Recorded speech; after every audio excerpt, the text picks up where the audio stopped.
भाग्य का बड़ा परिवर्तन। जी हाँ दोस्तों, इस सप्ताह भाग्य का बहुत ही बड़ा परिवर्तन होने वाला है। क्यों और कैसे बताएंगे हम आगे आपको। नमस्कार, मैं एस्ट्रोदेव दुबे स्वागत करता हूं आपका अपने इस यूट्यूब चैनल पर और हाजिर हूं इस साप्ताहिक राशि फल के कार्यक्रम को लेकर।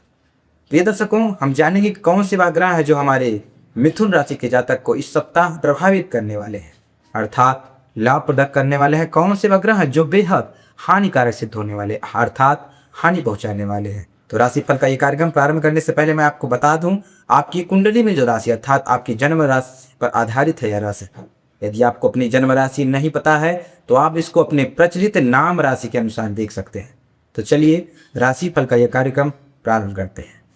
बात कर लेते हैं ग्रहों की स्थितियों की। कौन से वह ग्रह कहाँ पर प्लेसमेंट बनाए, अर्थात कहाँ पर स्थित है। जैसा कि आप देख रहे हैं, मिथुन लग्न का चार्ट आपके सामने उपस्थित है। फर्स्ट हाउस में बुध अपनी स्वराशि के होकर के ट्रांजिट कर रहे हैं। वहीं सेकंड हाउस में सूर्य और गुरु चंद्रमा की राशि में ट्रांजिट कर रहे हैं। थर्ड हाउस में केतु और शुक्र सूर्य की राशि में ट्रांजिट कर रहे हैं।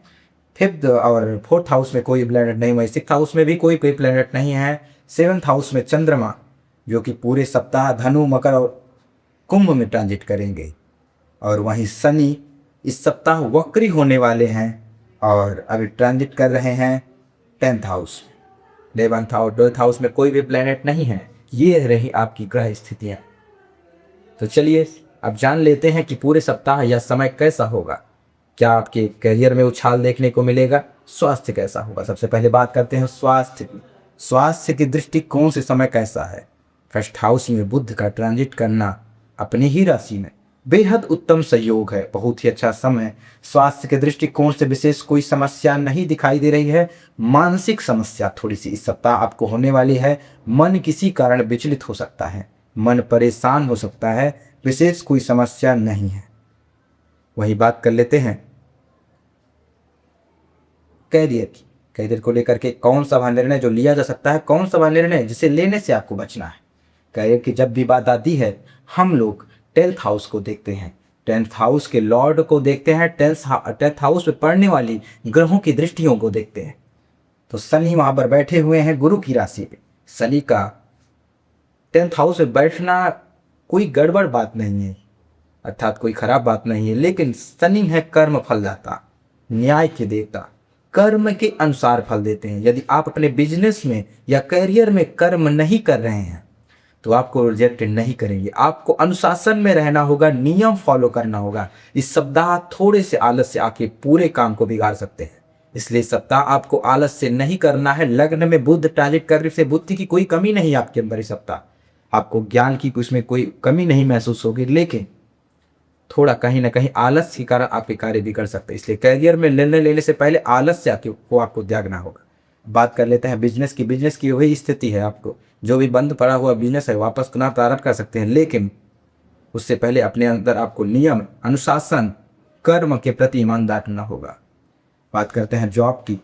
जॉब की कुछ ऐसी स्थितियां और बन रही हैं जिसको लेकर के आपको समस्या हो सकती है। थोड़ा सा जॉब लगते लगते रुक जाना, या यूं कहें जॉब के लिए आप इतने परेशान थे, अपना ही कोई खास आदमी आपके साथ इस सप्ताह गद्दारी या बेईमानी कर सकता, जिसे सावधान रहें। वैसे तो फिलहाल स्ट्रगल के बाद आपको जॉब मिल ही जाएगी, लेकिन फिर ही आप पहले से थोड़ा सा सावधान रहें। अब बात करते हैं लव लाइफ की, प्रेम संबंध की। देखिए, जब भी लव लाइफ की बात आती है हम लोग 5th हाउस को देखते हैं, 5वें घर को, 5वें घर के लॉर्ड को, 5वें घर के जो स्वामी हैं उनको देखते हैं। 5th हाउस के जो लॉर्ड है शुक्र, वो भी शुक्र इस सप्ताह ट्रांजिट करेंगे, अर्थात अपनी नीच राशि में जाने वाले हैं 1 अगस्त को। जो कि यह समय 1 अगस्त के बाद जो आपका आएगा वह ठीक नहीं है, अर्थात आप रोमांस में कमी देखेंगे, अपने प्रेमिका से ब्रेकअप होते हुए देखेंगे, बात बात पर लड़ाई झगड़े, ब्रेकअप की योग, अर्थात मतभेद, लव लाइफ की समस्याएं। सावधान रहें और इस चीज़ों को लेकर के आप अपने बाड़ी के द्वारा इसको बैलेंस करें। लग्न में बुध का ट्रांजिट, एक सफल ज्योतिषी जो है लग्न से ही सब कुछ विचार कर लेता है, क्योंकि लग्न से सब कुछ विचार किया जाता है, क्योंकि जब आप ही नहीं रहेंगे तो भोग कौन करेगा इस सृष्टि में। लग्न मतलब आप। अब बात कर लेते हैं स्टडीज़ की, पढ़ाई लिखाई। पढ़ाई लिखाई की दृष्टिकोण से समय उत्तम है, लेकिन थोड़ा सा मानसिक स्थिति ठीक नहीं रहेगी शिक्षा को लेकर के। पढ़ाई में मन लगाएंगे लेकिन मन लगेगा उधर कहीं और दूसरी तरफ। और ब्रेकअप होने के बाद भी आपके जो लव लाइफ में पढ़ चुके हैं, जिनकी अब जो लव लाइफ में नहीं है उनकी तो पढ़ाई की स्थिति ठीक दिखाई दे, लेकिन क्योंकि जो आपकी ग्रह स्थितियां हैं अभी उसके अनुसार जब ब्रेकअप होगा तो आपकी मानसिक स्थिति थोड़ा सा बिगड़े, आप डिप्रेशन में भी जा सकते हैं। और थोड़ा सा आपको, क्योंकि चंद्रमा ट्रांजिट करते हुए जब ये 3 राशियों में यहाँ पर पहुँचेंगे, शनि वक्री होंगे, तो एक घर पीछे का अपने फल देंगे, एक हाउस पीछे का, तो आप कह सकते हैं कि आपकी मानसिक स्थिति को कमज़ोर करेंगे। शनि और चंद्रमा की युति विष योग का निर्माण भी कर दी है, इसलिए इस सप्ताह आपको सावधान रहने की आवश्यकता है। कुछ उपाय मैं लास्ट में सजेस्ट करूंगा, उन उपायों को करिए। और बात करते हैं लक, क्या भाग्य आपका साथ देगा या नहीं। भाग्य के भाव में राहु ट्रांजिट कर रहे हैं, शनि की राशि है, तो भाग्य में कोई विशेष समस्या नहीं है। राहु जहां पर बैठते हैं गुरु के समान ही फल देते हैं, बस थोड़ा सा पापग्रह में इनकी श्रेणी में इनकी गिनती आती है शनि के साथ, शनि के घर में या शनि के राशि में बैठे हुए हैं, तो यह ऐसी स्थिति में थोड़ा सा प्रॉब्लम क्रिएट कर सकते हैं। लेकिन भाग्य का इस साथ आपको तब भी प्राप्त होगा। भाग्य के दम पे जो निर्णय लेते आए हुए आलस्य को नहीं करना है, कर्म के साथ आप निर्णय लीजिए, भाग्य का साथ देगा। बात कर लेते हैं यात्रा की। यात्रा करना सफल होगा। वहीं शनि की तीसरी दृष्टि 12th हाउस पे पड़ रही है, जहाँ से यात्रा का विचार किया जाता है, इसलिए थोड़ा सा सावधानी से यात्रा करें। बाकी विशेष कोई बड़ी समस्या नहीं दिखाई दे रही है। अब बात कर लेते हैं कौन सा वह उपाय है जिसे करके आप इन समस्याओं को बच सकते हैं। मैंने कहा था भाग्य का बड़ा परिवर्तन, भाग्य का बड़ा परिवर्तन यहाँ है राहु का यहाँ पर ट्रांजिट करना और गुरु की यहाँ पर दृष्टि पड़ना। राहु और गुरु का जो संबंध है, एक गुरु चांडाल दोष का निर्माण कर देती है। लेकिन फिर भी गुरु अगर भाग्य भाव पर दृष्टि डाल रहे हैं तो कहीं ना कहीं भाग्य में आपकी एक बड़ा बदलाव, एक नया परिवर्तन दिखाएंगे। भाग्य की स्थिति आपकी खुलेगी, लेकिन उसके लिए आपको एक अच्छे गुरु की तलाश है। यानी वीडियो आप देख रहे हैं, गुरु पूर्णिमा के दिन देवगुरु बृहस्पति का उपाय अवश्य करें आप, क्योंकि अभी 29 तारीख को आपकी गुरु पूर्णिमा पड़ रही है। जिनको भी आप अपने गुरु इष्ट आराध्य के रूप में जिनकी उपासना करते हैं उनको अपना गुरु मान करके उनकी उपासना अवश्य करें। निश्चित ही आपके जीवन में बदलाव अवश्य होगा। इस सप्ताह का एक छोटा सा उपाय अपने जीवन को पूरे आपके बदल सकता है, दिशा और दशा दोनों। तो बात कर लेते हैं उपाय की।